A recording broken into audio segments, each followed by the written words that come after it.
Did y'all see that video of that girl asking how all the OG influencers were making $30,000 to $50,000 a month and now they're broke and e-begging on TikTok? Like, what happened to all that money? So as somebody who accumulated over 2.5 million subscribers on YouTube back in 2015, and I was literally living in LA, so I witnessed a lot of this, I'm going to give you guys the breakdown on what happened with that money. I can't speak for everybody, obviously, but just what I've seen. When I moved out there, I thought I was pushing it with my $2,000 one-bedroom apartment, but I had people living in the same building, just at the top floor. I was on the third floor, but they were at the top floor paying $20,000 a month. And then I had some friends that lived in mansions just for the sole purpose of wanting to be able to throw parties and have people come over and make content in there. Literally paying people's yearly salaries, like $30,000, $40,000 a month just to rent this huge house. So for those of you that were also wondering, like, why do a lot of these influencers have big houses, but they're fucking empty? Not even joking, to get some good quality furniture in there, it's gonna cost you like $500,000. And don't even get me started on their Uber ego. It's like people reach a certain amount of followers and all of a sudden they can't use Uber X. Ew, we can't pull up to this party in a Prius, order a Uber Black. Why would we spend $250 to pull up to a party when we could spend $19.99? Half the cars that you see these people whipping around are rentals and they're spending like $300, $500 a day just to whip it around and try to act like there's somebody they're not. Babe, just because you hit 200K doesn't mean you need to go and get a C300 from Mercedes. Like, it's okay, you can drive your paid off Toyota. Maybe 1 out of 10 of my friends actually cooked their meals at home. Everybody was constantly going out to eat or hiring private chefs. When you start making all this money, a lot of people tend to forget that it might stop one day, so they're still going on these expensive vacations, buying all this designer, even if it's starting to dwindle, because they literally got used to that lifestyle. Girl, when I tell you, the second I had enough money to buy a property, I bought one. I could only tell so many story times and do so many get ready with me's before people fucking lose interest, okay? I had to be realistic about it. But I could see how most 21-year-olds are not thinking about that. More or less, a lot of these people ran through their money trying to look cool. That's it. And now they're begging for galaxies and cowboy hats. Cool. I made 6 figures last year as a content creator, and this year it's been crickets. And it's a really humbling experience, and I really strive to be really transparent. I always have, even with my PCOS baddie content, even in my pursuit of music, all the things that I talk about, but especially with the PCOS baddie stuff, I'm shaving my full beard, I'm showing my apron belly, I'm doing the highs and the lows. I always strive to do that. So I wanted to be honest, because a lot of like my content where I talk about how much money I've made as a content creator always goes viral because it's really empowering, it's inspiring, and trust me, it is for me. When I see other people, I'm like, dang, like we can make money off of being creative and being ourselves and showing up and being a platform for brands to share their amazing products or their services or whatever. And it's been really, really rough. I'm not going to lie to you. I'm really scared. It's really uncertain right now. It feels really dark. I feel shaken to my core. I've pitched myself relentlessly to brands. I have been applying to jobs and positions that have to do with influencer marketing because I'm really good at that. I'm a really good social media strategist. I've worked with plenty of brands on the brand side and on the creator side. I work in the music industry at record studios, recording studios, labels, and all kinds of different things. Like I have experience in so much, and it's like getting brand deals is hard right now. Getting a job is hard right now. Getting people to buy merch that I've created for the PCOS Baddie Club, a brand that I've created. I've done all the things that you're supposed to do, not rely on brand deals, create a brand. So I create a brand. But I think, what it really boils down to is this economy that we're currently in. Everyone is struggling. And, people that would be able to splurge on a hoodie, which my hoodies are not that expensive. I think I don't have anything more expensive than like 40 something bucks, like in my entire store. Because I get it. Like, I don't make as much profit, but I would rather have my brand get out there, and it's whatever. Like, everyone's just doing what they need to do. And right now, I feel like this economy is not allowing people to splurge on themselves, to do anything that's outside of their necessities. Some people can't even meet their necessities. So this is, definitely like an eye-opening, just very bleak time in history. I feel like it's not just me. I've seen so many of my creative friends go through the same thing right now. So many people are just struggling.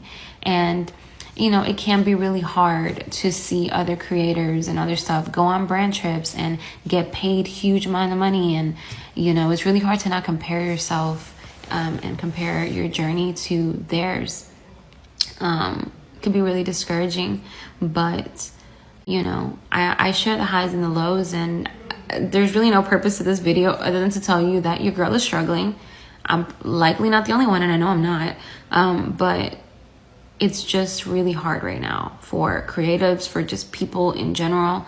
And I really don't know what the future holds for me, like literally whatsoever. I'm applied out. I've applied. I've submitted. I've done everything. All that I have left in me is to pray and hope that God got something that He's working on, up His sleeve. God works, and you don't know what He's doing, and you don't. I hope that whenever I find out what He's doing, I'm like, oh, okay, God, I see you. I'm trying to be optimistic and I'm trying to be positive.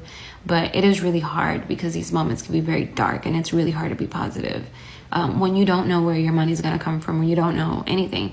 And I think that some people get so stuck on being like, well, I've already made it. Like, I already made 6 figures last year. I could be like ashamed of coming on here and being like, I've made 6 figures last year. I don't want people to know that I'm like failing, but that wouldn't be real, and it wouldn't even be my brand. Like, that's not what I do. Like, I've always been so honest and transparent with almost anything that I go through that I decide to share online, because I think it's important to show people the real and not some illusion version of yourself. So if you're going through it, I'm praying for you. I'm praying for us. I'm rooting for all of us. And I hope that, soon there will be breakthrough for all of us.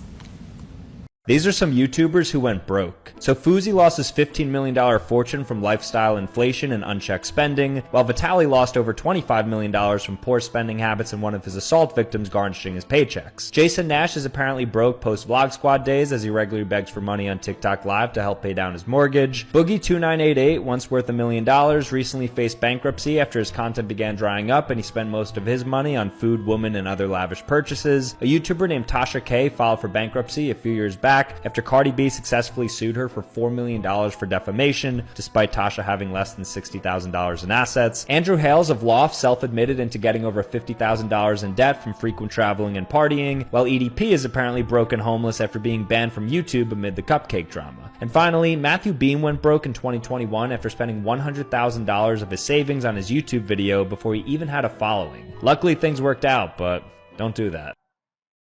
You know what, guys? I'm not smiling because I'm happy for what happened to those guys and girls. It is really sad. Look at the first video. Look, she has experienced, success online on YouTube, and she's very humble. Sitting there, she is a mom. She is very humble because, she described how people went broke for renting a high price vehicle, go on vacation and spend all of their money to not even think about it's gonna drop. I can lose my channel, or I can lose everything. Why they don't think about it? America is a blessing country, a blessing land. You can become a billionaire and a one in your lifetime. But people get lucky to get a lot of bunch of money for being a creator online. And now things went broke. Look, the second girl. And now she talk about God in a message. She think it's God that is sending a message after spending all the money. Why you can even think about planning for your future? Like I said, the problem is not money. The problem is how you manage your money. How you manage your money. That's why we need to educate ourselves.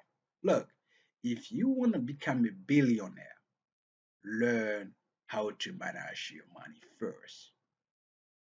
We we don't teach those things at school. You cannot learn financial literacy at school, even in university. That's why a lot of people get confused and went in a trap and get stuck, like it happened with we see. Look at the last video one. You can see a lot of them went broke, fired for bankruptcy, lose their channel. You can lose your channel. Today I have my YouTube channel. I can lose it tomorrow. Why people can think about it and think get sad, hard, horrible, and now they become humble. I'm not happy for that. I'm not. But you know, people need to learn from history. We have seen a lot of people get a lot of money with lottery ticket. They went broke. And I think as a young people, we should learn from the past. People, you can look in the second one. She have some ideas now because she's broke. But before, she doesn't really think even smart and she cannot have an idea. And now she think about God plan, God is making a message, and now she think about, you know, ideas. It is sad, guys. Please go and learn from financial literacy, financial education. Go and learn. Go and learn. Please, if you want to make a lot of money, become a billionaire, go to learn financial literacy first before you come and put your plan in action. Please. Thank you for watching. Put in a comment. I don't know what you guys think, but I would like to hear from you. What's your thought? Please, in a comment. Like and subscribe.